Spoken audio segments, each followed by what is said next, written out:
नमस्कार, श्रेयास किचनमध्ये तुमचे मनापासून स्वागत. तर आज आपण इथे चवळीची भाजी बनवणार आहोत. तर इथे मी चवळी व्यवस्थित स्वच्छ पाण्याने धुवून घेतली आहे. तर इथे मी 2 मध्यम आकाराचे कांदे बारीक चिरून घेतलेत, मिरची आणि मुगाची डाळ 1 तास पाण्यात भिजत घातली होती. तर आपण आता इथे कढईमध्ये 2 पळी तेल घेणार आहोत. त्यात आपण हे कांदा आणि मिरची व्यवस्थित 2 ते 3 मिनटं त्याचा कलर ब्राऊन होईपर्यंत व्यवस्थित परतून घेणार आहोत. त्याचा कलर चेंज झाला की आपण त्यामध्ये जी भिजत घातलेली मुगाची डाळ होती ती आपण यात टाकणार आहोत. मुगाच्या डाळीने भाजीची चव एकदम अप्रतिम लागते. जर तुम्हाला आवडत नसल्यास तुम्ही ती स्किपही केली तरी चालेल.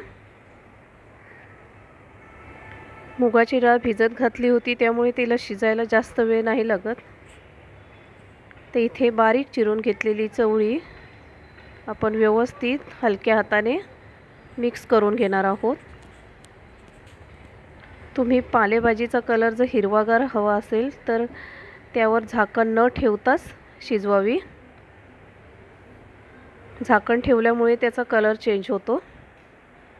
ते इथे व्यवस्थित 2 ते 3 मिनटं भाजी परतून झाल्यानंतर त्यात तुम्ही तुमच्या आवडीनुसार मीठ टाका. ते इथे 1 वाटी मी खोबऱ्याचा किस घेतलाय, तो व्यवस्थित मिक्स करून घ्या. तर इथे छान पद्धतीने अशी आपली चवळीची भाजी बनवून तयार आहे.